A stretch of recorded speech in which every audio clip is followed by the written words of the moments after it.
is an exciting new graphic novel that presents a visual history of key protest movements over the last 200 years, up to today's Occupy movements. Various artists have contributed, including Hunt Emerson, John Spelling, Sean Michael Wilson, Pollock, Benjamin Dixon and Adam Passion.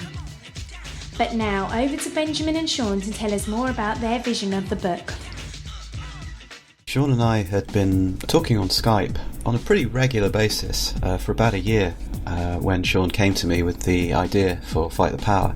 I think one of the primary motivating factors for me in wanting to write Fight the Power was the Occupy movement, or perhaps more specifically the way it was being reported in the media.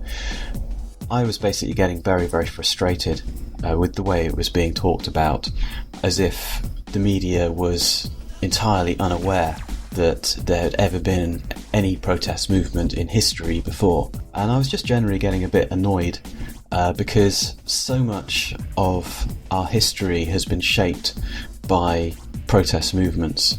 So many advances that we've made have been brought to the table from the ground up rather than from the top down, and often at very great personal sacrifice. And I just really wanted to say that. Initially, the idea for the Fight the Power book came to me in early 2011 as a parody of the history series by Winston Churchill, which was called A History of the English-Speaking People. Now, that volume was criticised by various writers as Churchill just focusing on fighting, battles, great leaders, etc. Of course.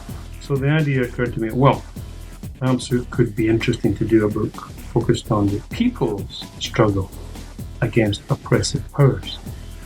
So it occurred to me as a joke that we could maybe call that a parody version of Winston Churchill's title and call it a visual history of protest amongst the English-speaking peoples. So I just laughed when I said that to myself, and then a moment later I thought, oh, actually, that could be good. The next thing I thought was that it would be nice perhaps to work on this together with Benjamin, whose writing that I admired. So I asked him, would he like to come in and co-write this with me? Now, Ben's first contribution, of course, was to come up with the more punchy title, Fight the Power, which I immediately thought, yes, that's good, and that's better. When we chose the protest movements that we wanted to cover, it was really done on a basis of what can't we afford to lose, rather than what do we actually want to include. So movements like the miners' strike didn't make the grade, but that's unfortunately the way it is. But of course the point is not really to do everything. The point is to give a flavour, and hopefully people will go on after reading this book to investigate these protest movements in greater detail, and hopefully discover the other protest movements that took place. So Ben and I both went off and did our research, brought our ideas together, and individually wrote the script for each of these chapters, 7 each. And once we had written it, we presented the script to the other person, who then made some small changes in order to improve this or maybe get some point right. But it was only small changes. It was only really on the introduction and the conclusion that we had to really significantly bash things out together. I think what I would like this book to be ultimately is a starting point, because we only have 10 pages per protest movement in the book.